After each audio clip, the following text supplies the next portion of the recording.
titulares. Daniel Calderón será el nuevo ministro de Educación del gobierno de Daniel Noboa. La posible postulación de Pierina Correa a la Comisión de Fiscalización ha generado reacciones. Representantes de clínicas y pacientes renales reclaman deuda del IES y Ministerio de Salud. Congope se reunió con delegados del gobierno de Daniel Noboa para informar deuda pendiente del gobierno. Concejal de Cuenca es investigada por presunta falsificación y uso doloso de documento falso. Presidente español Pedro Sánchez defendió el proyecto de ley de amnistía que beneficia a procesados por la justicia. Y en los deportes, la selección ecuatoriana de fútbol ya está en Maturín para medir a Venezuela en la quinta jornada de las eliminatorias rumbo al Mundial 2026.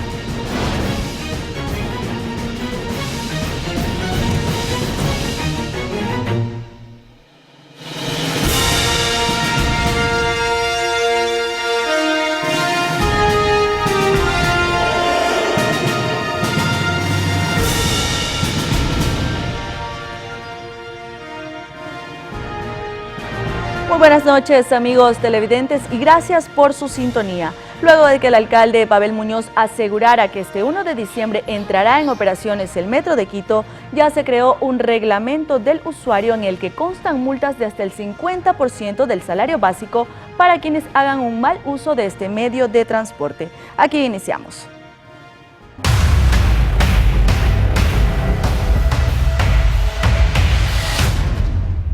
Esta mañana se desarrolló la entrega de credenciales al presidente electo Daniel Noboa y a la vicepresidenta Verónica Abad. Durante su intervención, el nuevo primer mandatario destacó que nunca estará a favor de la impunidad. Este 15 de noviembre en el Teatro Sucre en Quito, el binomio presidencial conformado por Daniel Noboa y Verónica Abad recibieron las credenciales que los acreditan como presidente y vicepresidenta respectivamente. Nuestro país tiene al presidente ecuatoriano más joven de la historia reciente, así como casi 30 años después tenemos a la segunda mujer en ser electa para el cargo de vicepresidenta, fruto de la conformación de binomios paritarios establecidos en la ley. Durante un breve discurso, el mandatario habló sobre un gobierno de diálogo que no estará a favor de la impunidad y agradeció al CNE por el respeto a la democracia. Jamás estaremos a favor de la impunidad y jamás estaremos apoyando a fuerzas políticas o individuos que quieran violentar la Constitución. Noboa admitió que no se caracteriza por hablar mucho, pero que siempre será concreto. Habló sobre traiciones en el camino a la presidencia y de las reacciones de quienes no están de acuerdo con su gobierno. Vamos a tocar fibras sensibles de grupos de poder, de grupos que han estado enquistados con corrupción en el Estado por décadas. Va a haber una reacción, va a haber también una reacción de organizaciones criminales a las cuales no vamos a apoyar ni vamos a tener tolerancia en su accionar. En el acto protocolario estuvieron presentes su esposa, su madre y algunos de sus futuros colaboradores, como la ministra de Gobierno, el ministro de Deporte y varios asambleístas de la bancada oficialista. Las credenciales electorales son los documentos que los habilitan para ejercer funciones y es el paso previo a su posesión ante la Asamblea Nacional, prevista para el próximo 23 de noviembre. Katia Mero, Noticias Oromar. El dispositivo de seguridad para la sesión inaugural de la Asamblea Nacional a realizarse este 17 de noviembre se encuentra listo. Así se dio a conocer desde la escolta legislativa. Además, se tiene previsto un simulacro previo junto a los legisladores, unidades de protocolos y administrativas. La institución que tutela derechos y libertades justamente ha generado un dispositivo policial en coordinación con todos los organismos inmersos en seguridad. Y para ello ejecutamos diferentes eventos que, como ustedes comprenderán, por temas de seguridad no los podemos hacer públicos. Efectivamente, se tiene previsto la realización de un simulacro con la finalidad de que todas las actividades el día viernes se efectúen con absoluta normalidad. Tenemos el personal policial suficiente para brindar las garantías necesarias para que se desarrollen las actividades de manera adecuada. Justamente el simulacro es una actividad en la cual vamos a simular todo lo que podría suceder el día viernes. Eso se encuentra descrito en el plan operacional y a su vez en la orden de servicio, que son documentos que justamente por temas de seguridad y por generar ya una cultura de seguridad en toda la ciudadanía, nos los reservamos. Mientras tanto, Patricio Carrillo puso una acción de protección con la que busca posesionarse como asambleísta este 17 de noviembre, esto debido al impedimento que tiene para ejercer un cargo público. Por medio de una acción de protección, el asambleísta electo Patricio Carrillo busca posesionarse en la Asamblea Nacional, pese a que fue censurado por esta función del Estado tras un proceso de juicio político por el que tiene un impedimento para ejercer cargos públicos por 2 años. Es que dentro de la racionalidad se enfrente con esa forma democrática la resolución de la Corte Interamericana de Derechos Humanos. Es allá hacia donde tiene que ir. Si quieren seguir haciendo un circo y no un debate, es una situación de ellos, no de nosotros. En el escrito que presentó a un tribunal de Quito, solicitó que dispongan al Ministerio de Trabajo que en el registro de impedimento e inhabilitaciones en lo referente al impedimento registrado se haga constar expresamente la excepción de cargo de elección popular. También solicitó que se disponga a todos los integrantes de la Comisión de Instalación de la Asamblea que garanticen su posesión y participación y por último que dispongan a todos los miembros del Consejo de Administración Legislativa y a la Secretaría General de la Asamblea que garanticen su participación en todo lo que corresponde a su calidad de legislador. Frente a esto, la asambleísta del correísmo Pierina Correa alegó que no debería poder posesionarse. Tiene que subsanar, no le corresponde al Ministerio de Trabajo, le corresponde a quien emitió la sanción, que somos la Asamblea Nacional, que ni siquiera estamos posesionadas ni en funciones todavía, ¿verdad? Entonces, ¿a quién correspondería subsanar? A nosotros. Él no puede posesionarse. ¿Y por qué razón? Porque tiene una sanción en firme del Pleno de la Asamblea Nacional como consecuencia del juicio político que se hizo en su contra. Uno de los documentos que tenemos que presentar es el certificado que lo emite el Ministerio de Trabajo de no tener impedimento para ejercer cargo público. Ahí debería detenerse el trámite porque no lo va a poder subsanar. Y por ende no podría ingresar al salón del Pleno para acceder a su curul, pero si el juez da paso a la acción de protección respetarán la decisión. Aunque ella y otros asambleístas del movimiento le solicitaron a los jueces competentes que se inadmita el pedido de medidas cautelares. Por otra parte, Carrillo informó que si hasta el viernes el tribunal no se pronuncia, dará a conocer su decisión. Anaí Vélez, Noticias Oromar. Y sobre la posibilidad de presidir la Comisión de Fiscalización, Pierina Correa ha manifestado su postura, dejando en claro su negativa de liderar ciertas delegaciones y cuáles serían sus intereses frente al reparto de comisiones legislativas. Esto generó reacciones desde otros partidos políticos, siendo el movimiento Construye uno de los que ha declarado abiertamente su oposición hacia el correísmo, pues no apoyará que alguien proveniente de la Revolución Ciudadana presida la Comisión de Fiscalización y ratifica su agenda por la seguridad, el empleo, la no impunidad y una justicia independiente. Escuchemos lo que manifestó Pierina Correa. Desde hace un par de días, porque alguien se ha preocupado de posicionar que yo no solamente muero por estar en la Comisión de Fiscalización, sino que encima muero 2 veces por ser presidente. Nada más alejado de la verdad. Si a mí me preguntan que si tuviera que elegir una comisión, probablemente elegiría la de niñez, en la que ya trabajé y fui la primera presidenta, pero fiscalización sería la última de las últimas de la recontraúltima. Y creo que no tengo el perfil para una comisión de ese tipo. Es como, por ejemplo, estoy consciente de la importancia de Comisión de Régimen Económico y Desarrollo Económico y obviamente por obligación estoy informada de algunos temas económicos, pero no considero que sea mi fortaleza. Entonces, zapatero a tu zapato. Por eso hablé al inicio de preparación académica, experiencia, conocimiento para ir en un tema u otro. Dentro del movimiento del bloque hay personas que tienen excelentes perfiles, no solamente para ser considerados para el CAL, sino también para las comisiones, pero en función de experiencia, perfil y todo.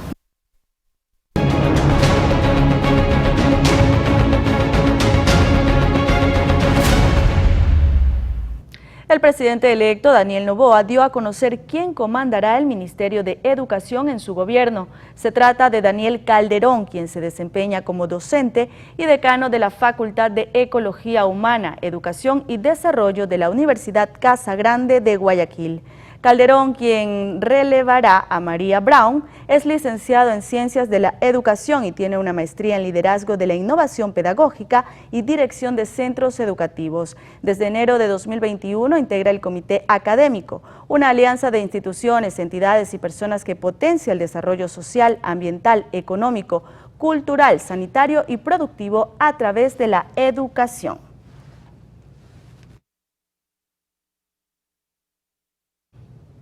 Mientras tanto, el actual ministro de Turismo, Niels Olsen, recibirá la confirmación de su permanencia en el cargo por parte del nuevo gobierno. Olsen, de 35 años, es uno de los 6 ministros que acompaña a Lasso desde que empezó su mandato en 2021 y cuenta con un máster en turismo sostenible. El funcionario hasta el momento no se ha referido públicamente sobre esta designación.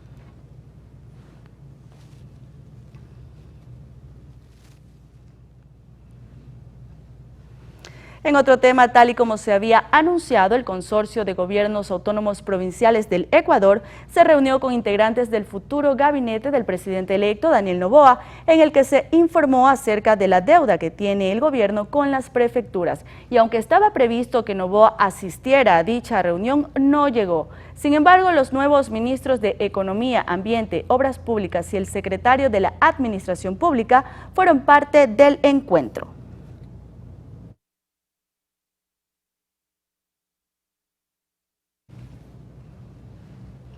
Y ahora les contamos que para los bancos internacionales de inversión, las palabras del presidente electo Noboa sobre el default de Ecuador con referencia a la deuda externa fueron desafortunadas, sobre todo si el objetivo era obtener financiamiento para cumplir su plan de gobierno y por ende su reelección. Durante su gira en Estados Unidos, el presidente Daniel Noboa, en un evento organizado por el Centro de Pensamiento Diálogo Interamericano en Washington, indicó que Ecuador necesita un préstamo puente de los organismos multilaterales de crédito para desarrollar su plan de gobierno. Sin esa ayuda se avecina un default para el país, no obstante, una salida puede ser la reestructuración.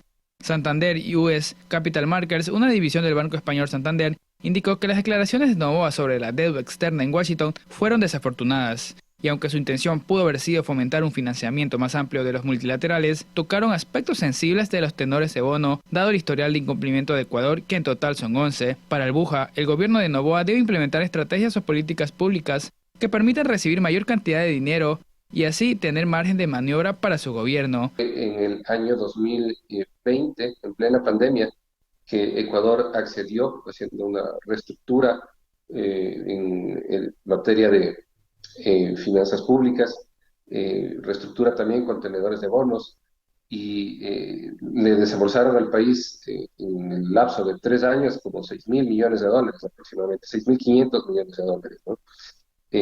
Ahora, estos préstamos puentes a los que hace referencia el presidente Daniel Noboa son préstamos un poco más rápidos en su extensión de corto plazo.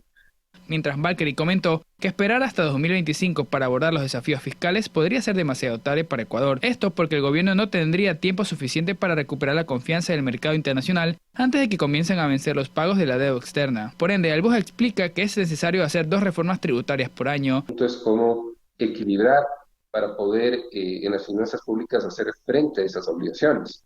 Recordemos que para Ecuador, el déficit del presupuesto general del Estado para el año 2024 bordeará $8.000 millones aproximadamente, y eso pues es un hueco muy difícil de cubrir.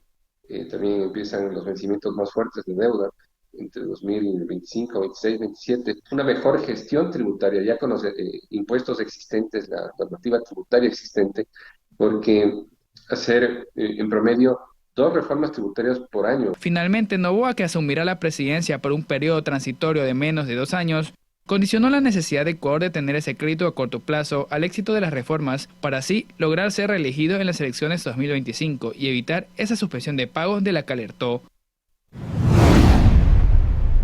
Y un experto tributario cuestiona la premisa de disminuir los impuestos e incrementar el empleo, tal y como lo propone el nuevo presidente del Ecuador.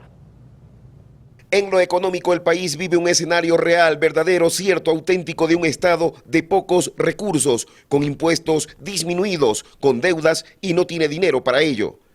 En enero de este año, el mandatario anunciaba la reducción de impuestos a la salida de divisas, al IVA y al ICE, con el propósito de contribuir a la economía del Ecuador. La noticia fue difundida por el gobierno. Lasso dijo que con esto se dinamizaba la economía y también atraía empleos. De que los hogares ecuatorianos cuenten con más dinero en sus bolsillos. Esto conllevó a que el Ecuador dejara de ingresar a sus arcas fiscales 500 millones de dólares, justificando que además la baja de los impuestos permitiría que se atraiga la inversión extranjera. Por eso, el impuesto a la salida de divisas provocaría que vengan al país los capitales. Un informe del Foro Económico acaba de revelar que históricamente las inversiones anuales eran de un promedio de 970 a 900 millones de dólares al año. Hasta el primer semestre de este año, las inversiones apenas llegaban a los 100 millones de dólares. ¿Y qué decir del empleo?, que ha bajado en forma dramática, donde las cifras del INEC revelan que apenas el 35% de los ecuatorianos tienen empleo fijo, ante lo cual, y según el experto en temas tributarios Napoleón Santamaría, no se obtuvo ni se obtendrá, bajo estos parámetros, aumentar la mano de obra. Los sectores de la economía.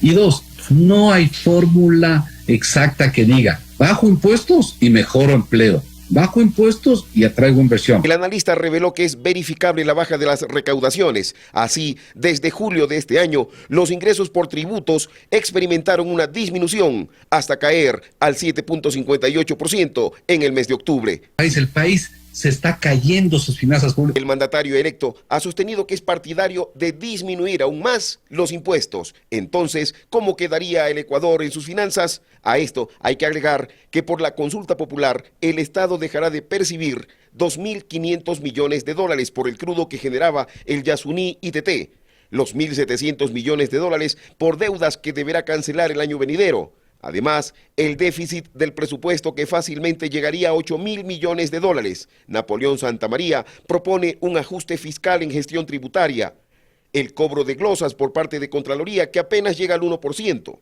entre otros elementos que podrían capear las tormentosas tempestades que en lo económico empieza a atravesar el país.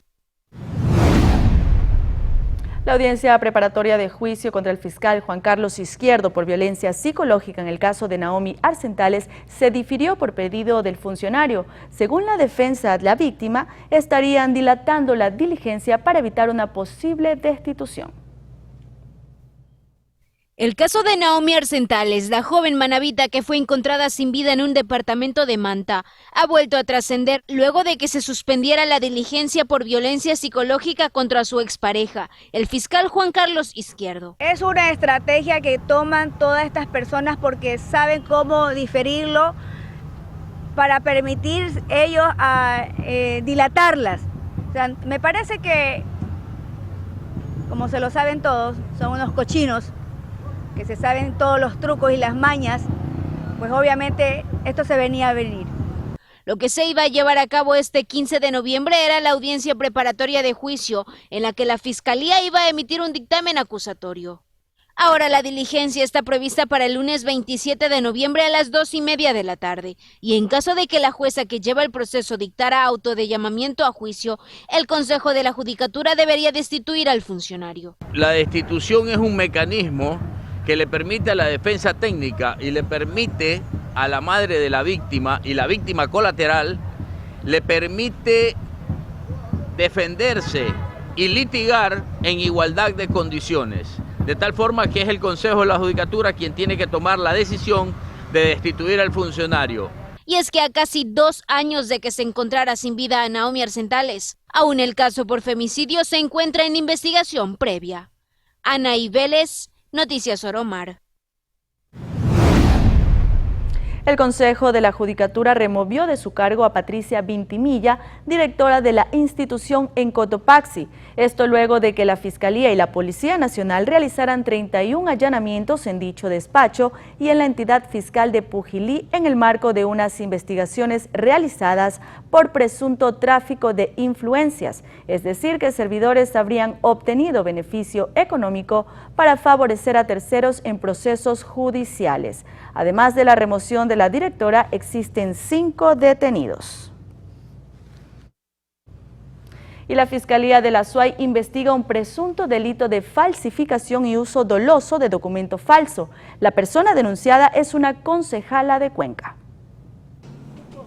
El mes pasado, siendo puntuales el 20 de octubre de 2023, en la Fiscalía Provincial de la SUAY se presentó una denuncia que habla de un título de tercer nivel falso. En el año 2016 al 2020 prestaba sus servicios la ciudadana Jenny Alexandra B.M.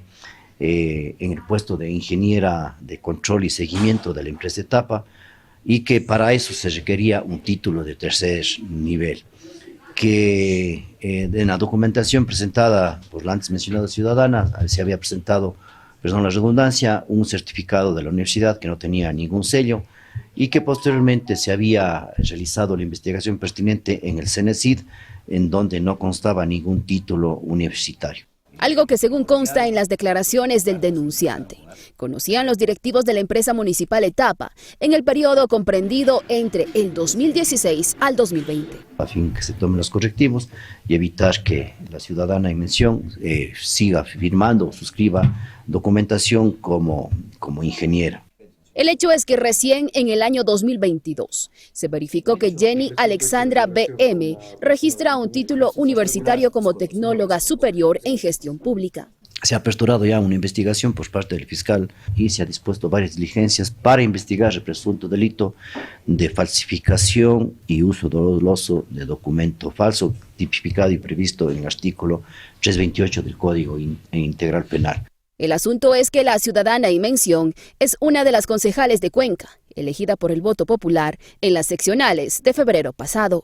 De probarse de que se hizo un uso doloso de documento falso o que se falsificó un documento, necesariamente tendrá que enfrentar un proceso penal e inclusive una pena, ¿no? Pues si es documento privado de 1 a 3 años y si es documento público inclusive va de 5 a 7 años. Como medio de comunicación intentamos conversar con la otra parte, sin una respuesta favorable.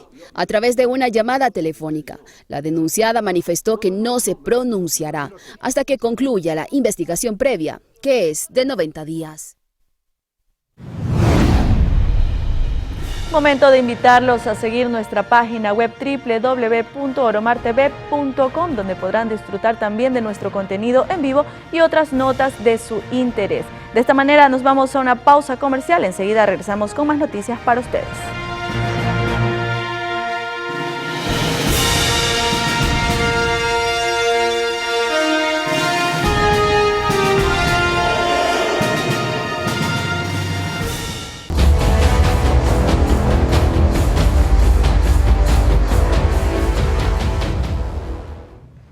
Gracias por mantenerse en nuestra sintonía. El pago de la deuda externa es un desafío para los siguientes gobiernos. La administración de Daniel Noboa tendrá que pagar al menos $5.380 millones hasta 2025.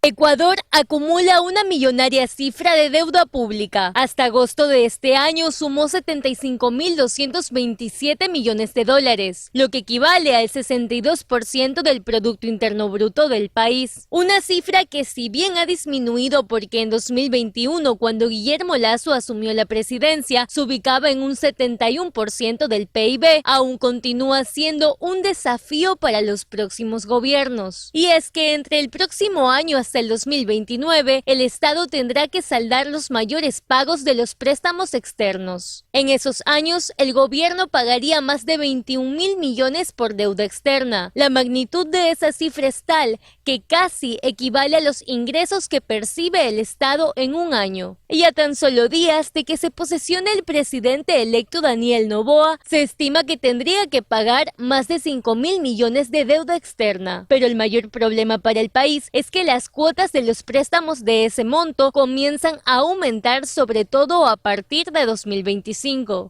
Los pagos en esos años son altos, porque se cumplen los mayores vencimientos de los préstamos que fueron parte de 2 acuerdos con el Fondo Monetario Internacional firmados en el gobierno de Lenín Moreno y el de Guillermo Lasso. Yanis Andrade, Noticias Oro Mar.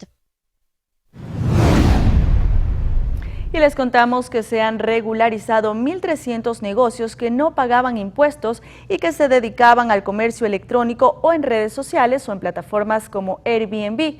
Así lo informó el director del Servicio de Rentas Internas, Francisco Briones. Entre enero y octubre de 2023, el SRI recaudó $2 millones en impuestos a este tipo de negocios. No obstante, Briones explicó que la recaudación en 2024 podría ser inferior a la de este año en caso de que la administración del presidente electo Daniel Noboa no tome medidas tributarias.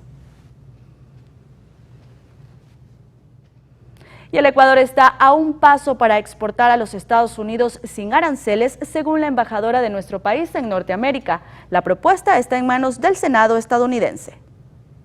Utilizando las redes sociales, nuestra representante diplomática en el Coloso del Norte hizo la reveladora noticia. El proyecto de ley IDEA, como se la ha llamado, se encuentra en el Senado norteamericano, cosa que desde ya Ivonne Baki lo considera un avance significativo. Esta ley IDEA es lo más cercano a un acuerdo comercial, ya que posibilita que el 96% de nuestros productos que se exportan ingresen al mercado estadounidense, libres de restricciones arancelarias. Que va a generar trabajo en el Ecuador, especialmente para mujeres, jóvenes. Nuestro país exporta al mercado estadounidense banano, atún, camarón, cacao y flores naturales. Hasta el año anterior, las exportaciones habían crecido en un 34%. Y estamos muy contentos de poder seguir trabajando en esto hasta que se haga realidad y muy pronto. Ecuador, considerado como aliado de Estados Unidos, atraviesa una situación económica crítica y de inseguridad sin precedentes. Por ello, necesita un impulso a su economía para volver a encaminarse, rezaba la proclama de justificativos que presentó ante el Senado la presidenta del subcomité del hemisferio occidental, María Elvira Salazar. El primer mandatario, a través de su cuenta X, recalcó que la ley IDEA fue una de las iniciativas en la que puso mucho énfasis su gobierno. Exportar más a ese gigante mercado es vital, incluso para mantener la dolarización y mejorar las condiciones de vida de nuestros compatriotas. Mientras tanto, la mañana de este miércoles, trabajadores de la prefectura de Manabí cerraron por 4 horas la vía Portoviejo-Manta. Los obreros exigen el pago de los valores pendientes. Obreros y trabajadores de la prefectura de Manabí bloquearon una de las principales carreteras de la provincia, la vía Portoviejo-Manta. La manifestación, que se realizó de forma pacífica, se efectuó para protestar por los sueldos atrasados de al menos 2 meses del gobierno central. Después de las 9 de la mañana, la manifestación fue suspendida. Conocemos que hemos agotado las instancias administrativas de diálogo con el señor prefecto como administrador de la prefectura. En este caso, él nos indicó la falta de recursos y preocupación del gobierno central para Manabí, en el cual le indica que se le deben 2 asignaciones del mes de septiembre y octubre a este gobierno territorial. Pero no hay ni para combustible siquiera, para salvar a nuestros hermanos de los campos, de todo, para sacar nuestra fruta y todo eso. La paralización es pasivo, pero también ya estamos molestos que nuestro Manabí ha sido atropellado con gobierno de turno. La protesta, obreros se trasladaron hasta el gobierno provincial de Manabí, donde el prefecto de la provincia, Leonardo Orlando, anunció la transferencia de recursos del mes de septiembre, aunque indicó que el gobierno aún les adeuda 40 millones. Aquí no nos pueden confundir, nos han acreditado un poco menos de la mitad de la alícuota de septiembre, pero se nos debe todo el mes de octubre. Desde el 21 de septiembre no recibíamos valor alguno, es decir, que el último valor que habíamos recibido correspondía al periodo del 1 al 31 de agosto. Que no nos confundan, se ha normalizado ya y nosotros hemos sido los gobiernos autónomos bastante pacientes que se venza más de un mes, es decir, nos están pagando a partir del 15 del mes vencido, pero esta vez ya se unió septiembre y octubre. La autoridad prometió que su administración ha reservado recursos para cancelar los sueldos de noviembre. Sin embargo, el Ejecutivo aún no ha transferido las asignaciones correspondientes. Pero esta no es la única acción tomada por deuda de sueldos. El 14 de noviembre, obreros de la prefectura también cerraron el acceso al puente Velasco Ibarra de Portoviejo. Katia Mero, Noticias Oromar. Y preste atención porque el Ministerio de Energía dio a conocer las fechas en que no habrá cortes de luz durante esta y la siguiente semana.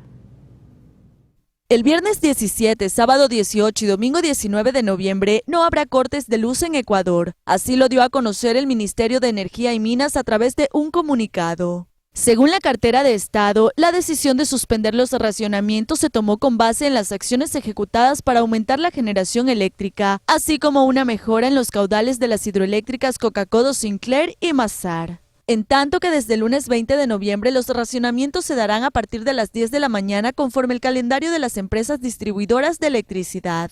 Adicionalmente, el comunicado indica que los días miércoles 22 y jueves 23 de noviembre tampoco habrá cortes de luz en el país debido al cambio de mando presidencial. Cabe señalar que tanto las autoridades del sector eléctrico como el presidente Guillermo Lasso han manifestado que el tiempo de los cortes de luz o un eventual fin de los apagones serán evaluados en relación a la situación de los caudales y la generación de energía. No obstante, el escenario sigue siendo crítico, pues a pesar de contar con un parque termoeléctrico y varias centrales hidroeléctricas, Ecuador tuvo que recurrir a la compra de energía a Colombia y Perú, ya que la generación nacional no es suficiente para abastecer la demanda. Tania Loor, Noticias Oromar. En una ceremonia cumplida en los patios del cuartel modelo de Guayaquil, el comando de la Zona 8 rindió un reconocimiento a las labores de los miembros de la institución policial en la lucha contra el AMPA organizada. Asimismo, se rindieron honores fúnebres a quienes han caído en los últimos tiempos en el cumplimiento de su deber. El general Víctor Herrera Leiva destacó el esfuerzo de los gendarmes por defender a los ciudadanos, el mismo que en ocasiones los ha llevado hasta el punto de ofrendar su vida por la justicia. Una de las principales valores del ser humano es el reconocimiento y la gratitud. Es nuestro deber patriótico iniciar todas las ceremonias, primero reconociendo a aquellos compañeros que en cumplimiento de su misión han ofrendado su vida. En lo que va del año tenemos alrededor de 23 servidores policiales fallecidos en cumplimiento de su deber. Solo en la provincia del Guayas, 14, es decir, el 60%, han ofrendado su vida. En el mes que me encuentro como comandante, hemos tenido que lamentar la partida del señor Sargento Segundo Cristian Pucha, perteneciente a la Jefatura de Antinarcóticos. Y el día de ayer, la lamentable noticia de nuestro compañero Sargento Primero Wilson Ortiz, perteneciente al Grupo de Operaciones Especiales, asesinado en Pelileo. Por otro lado, el Ministerio de Educación modificará el horario de clases para que los estudiantes reciban las nuevas materias. El cambio se aplicará a partir del año lectivo 2024-2025.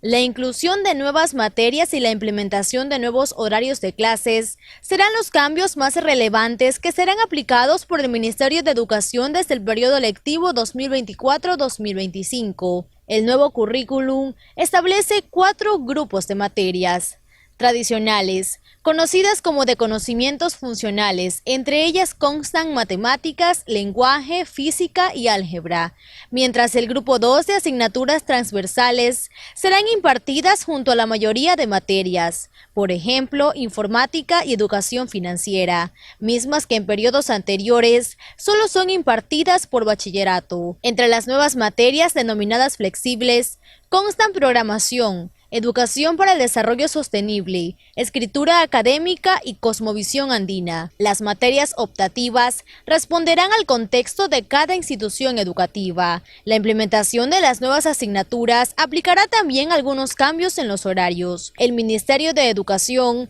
determinará el número de horas para las materias tradicionales, mientras que las instituciones educativas decidirán el tiempo para las materias flexibles y optativas. Este nuevo currículo será de aplicación obligatoria en todo el sistema educativo. Katia Mero, Noticias Oromar. Hacemos un nuevo alto a la información, pero manténgase en nuestra sintonía porque en breve regresamos para revisar algunos sucesos acontecidos en las últimas horas en diferentes partes del país. Ya volvemos.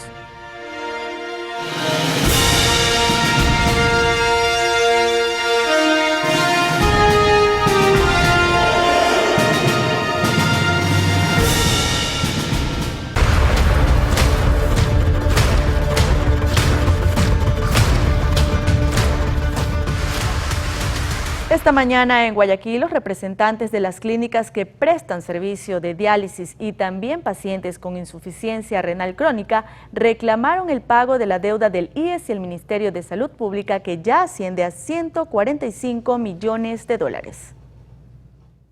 Llegaron a los bajos del gobierno zonal para hacer escuchar su voz de protesta. Son casi 10 meses que se encuentran impagos tanto IES como el Ministerio de Salud. Entre ambas deudas se suma un total de 145 millones de dólares. Pidieron una factura que hasta ahora no la han cancelado y lamentablemente son 10 meses impagos. IES ni siquiera ha pagado nada 2023, por allí una que otra factura muy pequeña, valores ínfimos que no alcanzan para cancelar al personal, que ya ayer nuevamente tuvimos renuncias masivas. Y es que la situación se vuelve insostenible para las clínicas de diálisis, cuyos profesionales renuncian en unos casos y en otros son despedidos ante la imposibilidad de cancelar sus honorarios. A ellos se suma la falta de insumos. No hay asignación de parte del Ministerio de Economía y Finanzas. El señor Pablo Rosemena, que ahora la excusa del Ministerio de Economía y Finanzas es que supuestamente sí han asignado, Salud dice que no les han dado los recursos suficientes. Estamos preocupados porque el gobierno no paga las clínicas de diálisis, no sabemos si van a atender a los pacientes. No hay insumos ni medicina y ellos son 3 veces, se hacen tratamiento de diálisis de los pacientes. Sin el servicio de diálisis, más de 20.000 pacientes crónicos quedan expuestos a la suspensión de un delicado tratamiento del cual dependen sus vidas. Cristian Arias, Noticias Oromar.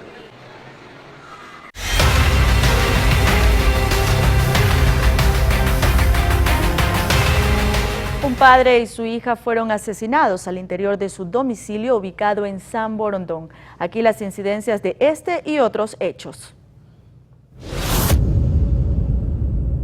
En San Borondón, un padre y su hija de 4 años fueron asesinados en la parroquia Tarifa. De forma preliminar se conoce que hombres armados ingresaron a la vivienda en la que se encontraban para cometer el crimen. Los hoy fallecidos descansaban en una hamaca cuando fueron sorprendidos por los sicarios.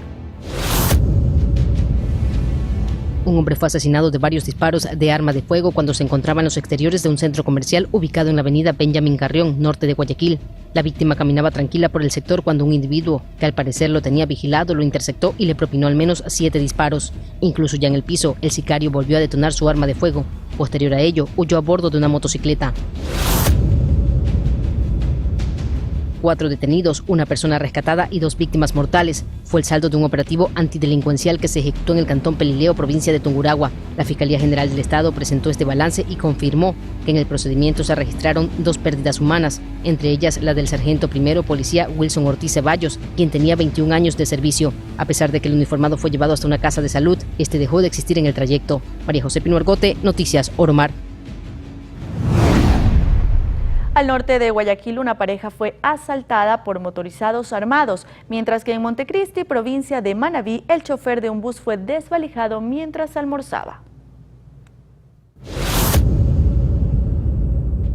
Al norte de Guayaquil, concretamente en Colinas de la Alborada, pasadas las 6 de la mañana de este miércoles, 2 sujetos abordaron a una pareja para despojarla de sus pertenencias. La dupla delictiva interceptó a sus víctimas en los exteriores de una tienda.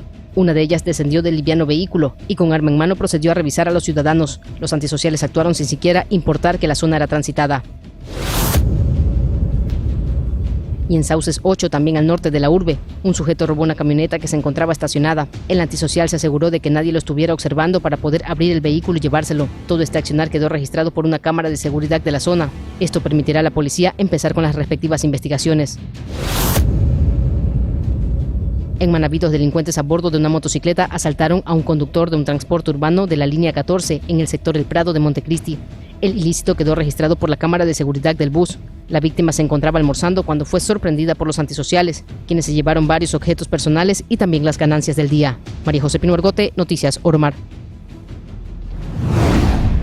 Amigos, gracias por acompañarnos. Buenas noches.